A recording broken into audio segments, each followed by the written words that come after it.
D'abord, il y avait la passion du sport, parce que j'aimais le sport. J'écrivais dans le sport déjà auparavant.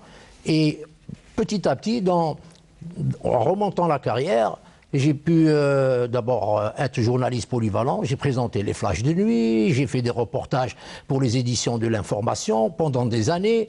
Je me retrouve chef de rubrique de sport en alternance avec Chadli quand il était rédacteur en chef. Et puis, il y a un moment qui n'est pas connu par mes confrères, j'ai développé un service de reportage dans lequel j'ai eu le plaisir d'accompagner, de former, à l'époque de la bande, et les journalistes qui exercent en ce moment. Et donc ça a duré 2 à 3 ans. Ensuite, je suis revenu donc au sport. Et à partir de là, je peux vous dire, j'ai même couvert avec l'actuel directeur général Chaban la première guerre du Golfe.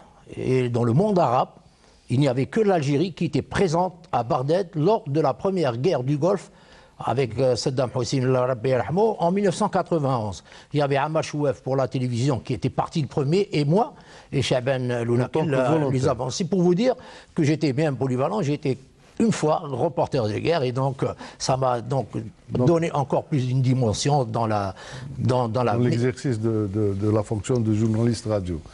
Donc, oui. Terrain. De terrain. Tout simplement. C'est tout ça qui attire. Donc, passons à vous, Mohamed. En bref, s'il vous plaît. Vous savez, donner le micro à Faisal Hafef, à Mohamed Haouchi, ça prend du temps. Mais enfin. Alors, mon entrée à la radio, mais je vais vous le dire, ça me rappelle comme si ça l'a daté d'hier, comme dirait de mon entrée à l'école. J'ai commencé donc en tant que journaliste, en tant que pigiste, dans la presse écrite, d'abord à l'époque au journal La République, d'Oran. Ensuite, je suis rentré à l'Hadef, comme il a dit, l'Hadef, à ne pas confondre avec l'Hadef. L'Hadef qui avait son siège à Constantine. C'était un supplément sportif du journal Nasra à l'époque. Et j'ai fait de belles années, il faut le dire. On avait une belle équipe. Faisal aussi était avec moi à l'époque. Il y avait les Mustafa Bouchtib, les Kamel Ben Mohamed, les Khammas. Enfin, vraiment une très très belle équipe. Et puis un jour, j'avais de l'admiration pour quelqu'un qui a marqué mon enfance, mon adolescence. C'était Abdallah Ben Khlef. C'était un dieu de la radio, un dieu des jeunes. On l'adorait, on aimait bien l'écouter. Lui qui aimait bien agrémenter ses émissions avec de la belle musique, du Moustaki, du Régiani, à l'époque, on se rappelle. Et puis, Abdallah Ben Khlef, victime d'une crise cardiaque, c'était une sommité au niveau de la chaîne 3, décédé. Vous ne voyez pas qu'à Tizi Ouzou, c'est le club de la JS Kabylie qui organise un tournoi international cadet à la mémoire d'Abdallah Ben Khlef. Et j'assiste, il y avait l'équipe de la JSK, il y avait une équipe française, je ne me rappelle pas du nom, il y avait l'équipe nationale cadette qui était entraînée à l'époque par Hassan Lalmas, l'échaffé, qui est actuellement bien malade. Et donc, c'est là que j'ai connu Chadli Bouforwad, qui fut après mon directeur, mon ami, responsable des sports. Il vient m'approcher pour me dire, écoute, dis-moi, ça t'intéresserait de rentrer à la radio? Là, j'ai fait la moue. Je dis, vous savez, moi, c'est la plume. J'étais professeur instituteur, professeur de langue française, donc c'est un peu l'écrit qui l'emportait. Il m'a dit, je suis convaincu que... Là, j'ai hésité, sincèrement. Il m'a convaincu parce que j'étais devancé à l'époque, je vous rappelais, par mon ami, notre ami Rachid Hassas, qui était journaliste à la chaîne 3, qui avait une belle émission, dossier débat. Il était porté beaucoup plus sur l'actualité, la politique, et qui faisait de temps en temps donc des matchs de reportage, des directs pour la JSK. Donc j'ai dit pourquoi pas. Bon, il a fini, il m'a tarabusté pendant toute la semaine, et je me rappelle, j'ai été invité comme à l'essai un fameux match le 27 mai 1982. C'est pour ça que je vous dis, je me rappelle. C'était un match JS Sport Menayel, à l'époque il jouait en National 1, contre le RC Kouba. Mchit Ma'amen avec Rabbi Dkroub Belkhir, ça fait pas longtemps, il m'a appelé, ça m'a fait plaisir. Monsef Ben Jema'a. Oui. Monsef, qui vit à Marseille aujourd'hui. Donc je me mets, Galoulou à la mi-temps, a voulu donner le micro pour faire la synthèse de la mi-temps. Et Chadli a dit, Allah Dkroub Belkhir aussi, L'Hashmi Souami, qui était notre directeur de la chaîne 3 à l'époque, voilà, on a pris, je pense avoir trouvé quelqu'un pour Tizi Ouzou, écoutez, allez, c'est bon, la mi-temps, j'ai donné. Bon, avec beaucoup d'aisance, on connaît le foot, c'est notre passion. Le français, je l'ai enseigné pendant des années, etc. Là, elle est là. Et Hashmi Hantaz, Et je m'y suis mis, il dit à Chadli, ce gars-là, tu l'as pris à l'essai. Non, je savais. Et c'est comme ça que j'ai débuté. Et d'ailleurs, en deuxième mi-temps, Monsef, Chadli a dit à Monsef de me donner le micro. J'ai commenté mon deuxième mi-temps. Voilà comment je suis rentré à la radio, où j'ai connu des moments fabuleux. Vous imaginez, 82, 98, ça fait 36 ans. Et grâce à ça, on a connu des trucs fabuleux. Les Jeux africains de Johannesburg, les Jeux olympiques de Sydney. Tout à l'heure me disait, jamais j'oublierai ces moments d'émotion. Nouria Marah, médaille d'or dans l'Olympic Stadium de Sydney, c'était de la folie. Son mari, Amar Benida, qui m'embrassait, il pleurait, il chialait de bonheur. Vous imaginez la médaille de bronze de Issa Jabir sur le 800 mètres et la médaille d'argent, il a raté l'or. Qui était blessé la veille, qui ne devait pas courir. Oui, comment il s'appelle le médecin de la Sonatrach? Le docteur Baba. Il l'a massé, il lui a injecté des produits, des produits qui étaient autorisés. Il était déclaré forfait. Baba, Scott, il va courir demain, Inch'Allah, il va nous assurer. Donc des moments fabuleux comme ça, incroyables. Et je terminerai juste par cette anecdote. La chaîne 2, j'étais là-bas. J'étais au titre du journal quotidien national Liberté. Il faut que je le précise. Donc je faisais des envois pour la chaîne 3, parce que la radio a été absente cette année-là, il faut le dire. Et puis donc en Kabyle, les gars de la chaîne 2, Abdeldaïm Lourtadak Darahim, il m'a dit de temps en temps en Kabyle. Je dis écoute, en Kabyle, ça ne va pas être facile. Mais n'empêche que j'ai fait des envois en Kabyle, pour la radio nationale, chaîne Tamazirt, et en plein centre de Sydney, le jour des informations, vous avez 5 minutes, écoutez, vous dites, je suis dans le métro, je suis à Sydney, au centre-ville, je ne peux pas. c'est les infos. Et je vous assure qu'en Kabyle, dans le métro, des Australiens qui écoutaient, c'est quoi cette langue? Zagir, Anner, etc. Ils sont curieux. What is your language, your country? Je dis Algérie. Ah, Nigeria. Je dis no, Algeria. Where is Algeria? Where is your language? Je dis, c'est Tamazirt, berbère. Ils ne connaissaient pas ce que c'était. Donc c'est des moments comme ça. Et c'est la chance de tous ceux qui exercent ce métier d'être fabuleux. C'est l'aventure et puis aller à la rencontre et vivre des moments magiques. Très bien. Juste sinon, vous savez qu'on a déjà grignoté la moitié de... Sans les technologies du numérique et de dernière... on va en parler. Rassure-toi, Faisal, on va en parler. Je voulais juste que Abdou aussi, qui est un homme de terrain infatigable, en bref, s'il te plaît. En très bref, moi, je vais vous dire, je suis dans ce métier de journaliste. Je suis dans le métier de journaliste sportif grâce à ma passion. Et vous la connaissez, c'est la montagne. C'est le ski, c'est l'escalade. Et donc, un jour... tu as été athlète aussi, tu as fait de l'athlétisme. Oui, c'était après. C'est après, je me suis cassé la jambe. Et donc, j'étais à la DNC, je suis allé à Tigjda pour me reposer. C'est là que j'ai découvert ma nouvelle passion. Comme j'étais irrécupérable en tant qu'athlète de haut niveau. La radio la radio est venue après. Donc, M. Muller m'a dit, écoute, tu notes tout de ce qu'on va faire dans ce stage de ski et je vais t'envoyer au journal Moudjahed. Tu vas déposer ton article avec des photos. C'était en 78 et c'est comme ça que c'est parti, donc avec la presse écrite. En 81, Chadli Boufaroua, la radio s'ouvrait aux autres sports. Et donc, M. Boufaroua m'invite dans une émission. Et j'ai passé 1 heure à parler de ma passion, du ski, de l'escalade, de la montagne. Et je suis parti. Il avait gardé mes coordonnées, mon numéro de téléphone de la maison. Et en juillet 81, si ma mémoire est bonne, Abdallah Bni Khlef, s'est éteint. Et la nouvelle saison, Chadli Boufaroua a pris pour la première fois le service des sports de la chaîne 3. Il m'a appelé, j'étais encore étudiant, il me dit « Tu rejoins le train ?» J'ai dit « Ok ». Alors j'ai été recruté à la radio le 2 novembre 1981. Je signe mon contrat avec la radio, on me donne un ordre de mission, je monte dans une voiture, c'était des Volvo Break à l'époque, direction Dakar, c'était un rallye. C'était vrai. Ça a commencé comme ça et ça continue aujourd'hui. Je suis toujours dans cette grande école, dans cette grande institution qui est la radio algérienne. Animée par la même passion, il faut le souligner. À vous, Walid, le plus jeune. Je rappelle juste, je précise, vous êtes un arbitre de tennis. Oui. Donc, avant, j'étais un joueur de tennis, après, je me suis converti. Et là, vous êtes toujours arbitre. Je suis arbitre international, en même temps, je suis journaliste. Et c'est comme Abdou, c'est la passion. Avant, j'étais joueur et il y avait des journalistes de la radio internationale qui venaient me faire des entretiens. Et j'étais en même temps étudiant en journalisme. Donc, et un jour, j'ai appelé un certain Kamal Mehdi, que je salue, de Radio Bahja. Je lui ai dit, j'ai terminé mes études et je veux être journaliste à la radio. J'aime la radio. J'ai déposé un CV, il m'a appelé pour être journaliste à la radio UFC. J'ai commencé à la radio UFC pendant 2 ou 3 mois. Et un jour, Smaïl Korso, mon collègue de la radio internationale, m'a dit qu'il y a eu une place pour un journaliste sportif à la radio internationale. Est-ce que vous êtes intéressé? Je lui ai dit bien sûr. Et le premier jour, le directeur Mohsen Slimani, il m'a vu. C'était quelle date? C'était en juillet 2013. Très bien. Juillet 2013, et là j'ai commencé. On ne peut pas oublier ces dates.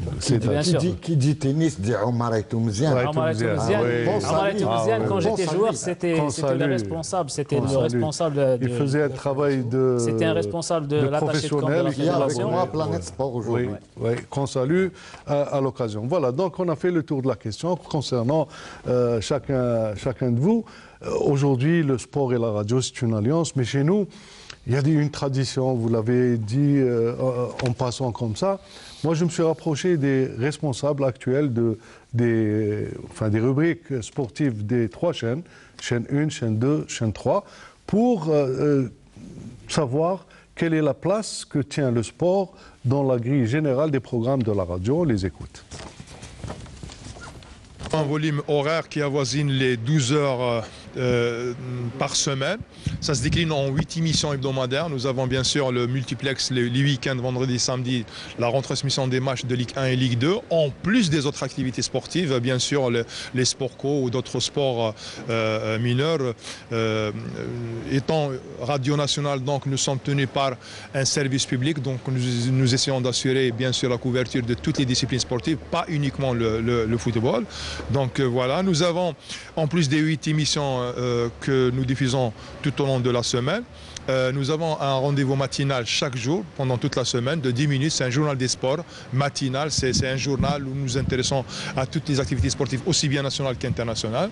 Et bien sûr, parfois la grille des programmes elle est un peu bousculée quand il y a un événement international ou bien une rencontre internationale, notamment quand il s'agit de Ligue des Champions, Coupe de la CAF ou d'autres événements sportifs. Donc voilà grosso modo un peu la grille des programmes sportifs à la chaîne 2. أنه الحجم الساعي بالنسبة للقناة الأولى هو حوالي 12% من الشبكة البرامجية. أعتقد أنه نسبة يعني لا بأس بها نقدر نقول بالنسبة للقناة الأولى، لأنه أسبوعيا ولا نقول يوميا، يعني على مدار الأسبوع الرياضة متواجدة على أمواج القناة الأولى على مدار اليوم من الأحد إلى الخميس تقريبا في حدود ساعة إلى 4 ساعة و40 ساعة و50 دقيقة يوميا. نهاية الأسبوع يمتد الفضاء إلى حوالي 6-7 ساعات في اليوم. أعتقد أنه فضاء يعني في قناة ليست رياضية، قناة إخبارية متنوعة عامة، بالتالي فنظن أنه الحيز الرياضي على مستوى القناة الأولى يعني يعتبر محترم.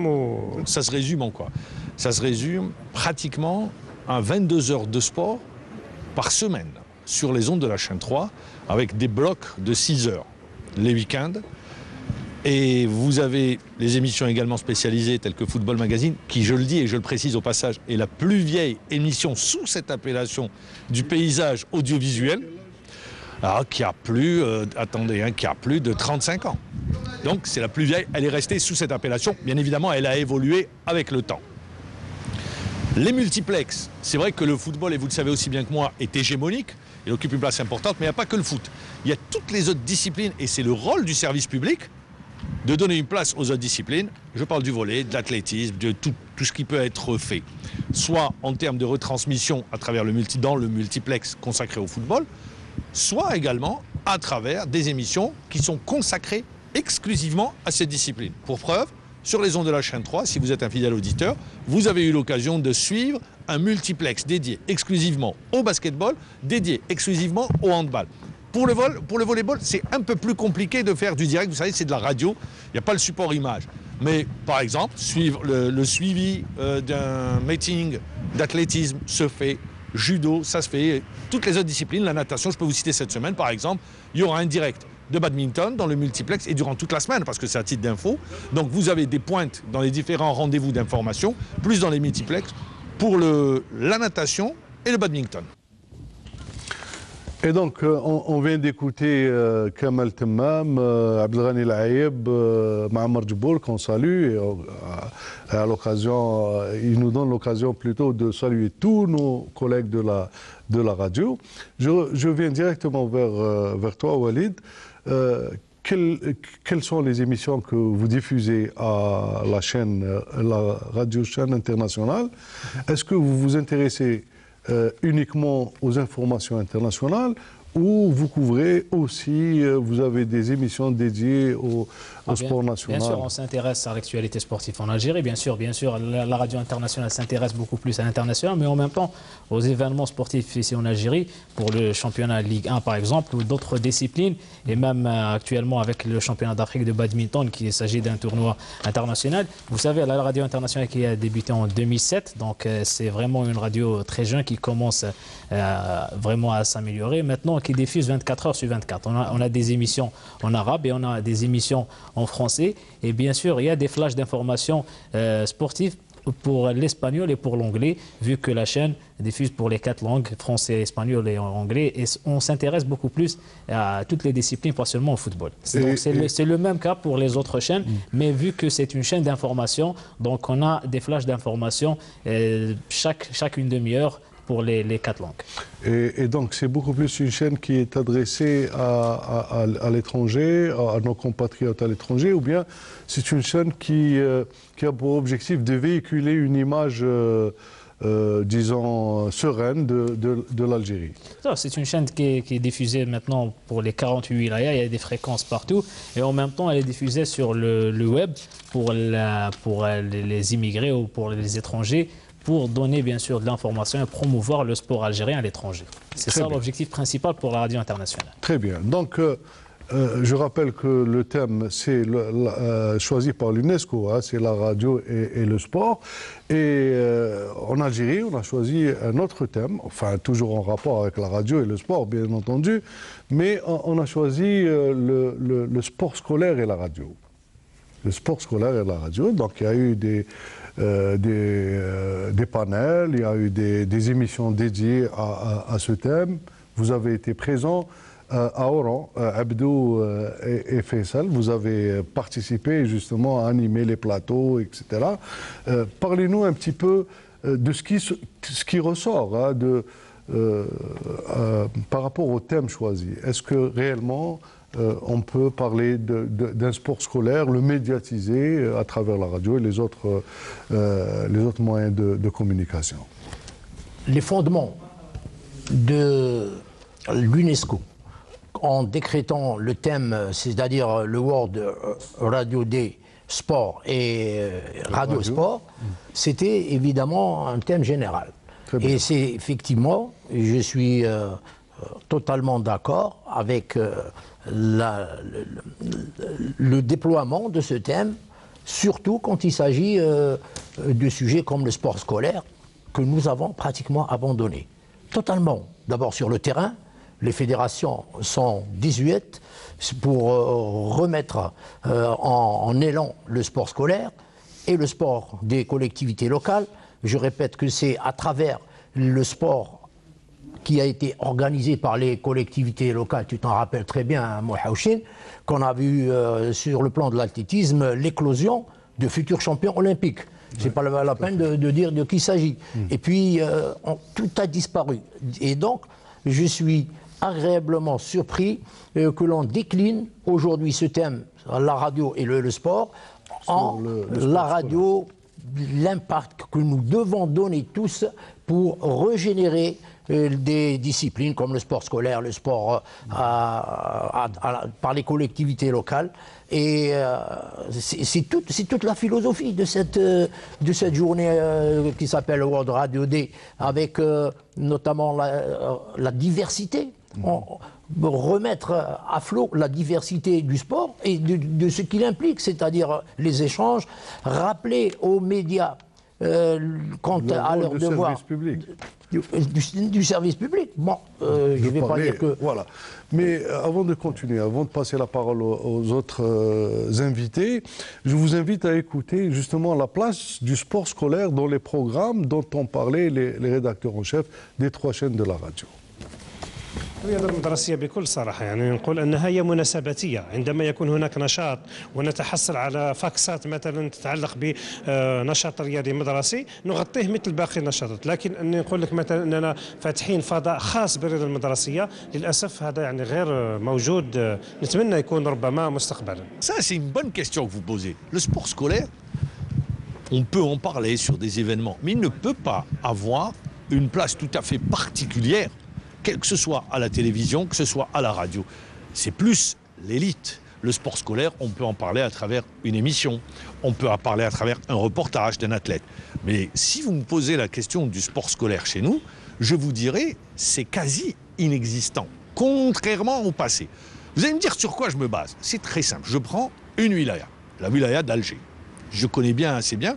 Et en plus, le secteur de l'éducation, je le connais. Oui, les enfants doivent faire du sport, mais c'est plus de l'animation qui est faite. Il n'y a pas d'enseignants proprement. Vous avez des enseignants qui sont affectés, mais le sport n'est pas enseigné, n'est pas une heure essentielle dans le cursus d'un enfant. Voilà, donc on ne peut pas médiatiser une activité qui est pratiquement, les collègues l'ont souligné, inexistante. Une activité qui est au gré de l'existence ou pas d'un animateur ou d'un enseignant de l'activité physique et sportive. Cela nous mène à parler du rôle de service public ou de la mission du service public de la radio, justement, et à développer et à contribuer à la redynamisation du sport scolaire, du sport universitaire, du sport d'animation, etc. Est-ce que c'est l'événement qui dicte la nécessité de couvrir et de médiatiser, ou bien la radio peut avoir ce rôle qui peut pousser les gens à organiser plus, à donner les informations nécessaires pour que les médias puissent venir couvrir. Oui, mais là, Yassine, là, vous êtes dans le vrai quand vous dites c'est l'événement qui dicte l'indice d'écoute. La radio est un phénomène de société. Le chab, le peuple, le grand peuple ne peut écouter que ce qui l'attire dans son petit transistor, comme l'a dit tout à l'heure Abdel Sarouane. Aujourd'hui, c'est le smartphone. Donc la radio, on l'a collé, la voiture, etc. Je m'excuse, l'auditeur ne peut écouter que ce qui le capte, ce qui l'attire. Je veux dire juste en 2 mots, un mot d'histoire, dans la mesure où la première émission de sport à la radio, c'était en 1923. Tenez-vous bien, à l'époque, c'était quoi? Le phénomène de société sportive. C'était la boxe.